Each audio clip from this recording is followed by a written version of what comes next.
Iki kapan to namu iwak wingi kae? Ha iki apa iki lah? Ayam nopo.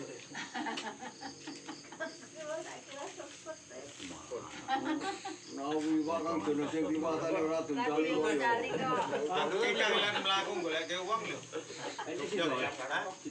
Ora oleh. Tekan balong bareng. Wah, nek tekan gonku tak nyang. 50.000. Awegah. Bengi-bengi kumpul, Mbak. Agak 100 wegah kok. Gelem 160 Bang. Awegah. 50.000 ya wegah masuk angin maka. Masa ketawu ya wegah. Nggo tuku udut ora oleh. Ya ra. Iya. Ayo terima nama turu sidane sapa Pak Jan? Ora oleh wong. Ayo apik. Ning tak omongi wong sing cicil nggo motor. Saka kono aku yo kayak banyu, Pak. Nang kene langsung kayak banyu to nang ngetrek lele sing ayam. Gowo iwae tok wae lah ora kotir-kotir kok duduke nggo motor. Wah iki lele nggori iki mesti Pak iki. Lele sama ayam. Wah, iki lele. Nek kula kok digo nama. Wah, sing niku. Wah, iki aku ro bojoku ki engko aku ndase buntute ya. Ndase ibune kowe buntute, Pak. Biasane nek wong wedok ki ndase sikil. Ora iki, Mbak. Ora iki, Mbak. Iki tasih. Wah, kuwi nggo malah. Ayam. Tinggal ayam. Ayam aku nyirek. Ayam. Ayam. Makanya. Ayo, keluruk moto, Bu.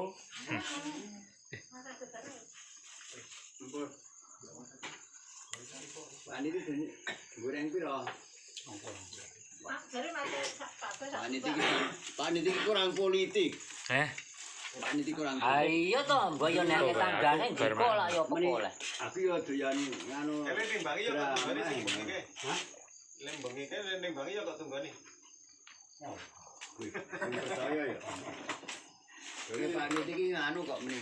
Iki yo doyan nganu. Oh. Kuwae Geri. Dugi nek jono Dewe-dewe ndak. Kuwae. Ah, nak mangan tekan benaku. Ya apa-apa. Sing bodok kare kok nika, Pak. Hah? Duraku ya. Iya. Wah, negeri ya bener mati iki jan negeri.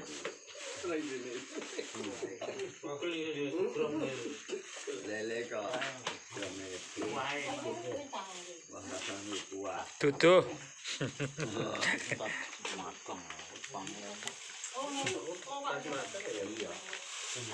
Ya Mbak,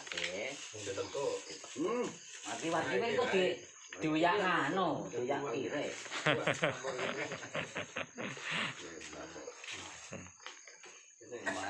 Mari disotire pi kondang ana grameh. Mulai cukup nganggo truk teng pindho. Terus jane ana di portahan mlebu di. Jare ana di portahan mlebu kuna nggo nambahi. Iki sing kare dereng kula wase. Apa portal? Oh iki lewat. Ah, Udan aneh, nek ke ati. Haji. Heeh. Pokoke yo tak wase. Iya. Aku mengerti dhewe pokoke portal iki sakit menah. Isih balani menang ora? Oh. Di portal niku nek napa? Betul truk konten napa? Pokoke asal buka. Asal Pokoknya asal buka, pokoknya gede cilik bayar ngono. Nek wegah nganu nek wegah bayar, kuwi nek sumpan duke dhisik njuk disungi nang kita. Ah buka gimana. Kowe kene ora ora kabeh bayar. Oh, doyak urut. Kena nganu ya kabel ya. Kenapa? Ono kepengen bedah. Ora dikai deklit ngene iki. Iki piye, Pak? Iki arep nanti? Ngene Pak Jemadi. Arep napa? Anjingmu iwak. Njingok iwak, medun. Tek kepriye? Tak kon ngingetke kabele. Pripun? Pokoke saniki mundur mawon. Nek asli jatahe dalane nggone Pak Jemadi kuwi sing jelas ngisor kae aku ngono. Wah, ora iso ya, Pak. Ateke napa? Wis beban berat. Ayo beban berat ki kudune lek nggawa ki aja sak banyune iwake tok. Aku ngono. Batute mati engko dem-demke terus dalan aku ngono. Suwe nang nggonku. Ah, terus nek beban berat saiki nek ajeng lewat teng mriki trepale donke sak wesine. Karepe lho arep didorong. Nek didorong pokoke wis enggak ora. Aku ngono ana Kakang Tommy takku. Wis wong wedok-wedok kan metu. Dek kena apa? Godhong cengkeh dadi rame supire kena kok. Kok nek pedhot menyange. Mulih ngono. Wong tutup iki miring kaya umpyak iki kok. Persis ngene iki lah. Mangke nek lewangsul niku medal mriki. Niku mangke trepale le masang teng Boro aku ngono. Oh nggih nggih. Men nggo tambah kono ku. Ha iya. Lho pokoke niku saka Jawa Timur. Karo saka endi Yogya. Lang tekan ngene mbok niku. Aku ki ora kaget. Gramae ngene sini. Lah niku niku. Pak Jumadi. Setengah 10 kok. Pirang tahun iki? Bengi kok kae. Aku yang ndelok nang Bingung nang ndi. Mengko garung kental kok iki sik. Mantap. Prongke. Nang Takoni. Mengi gak.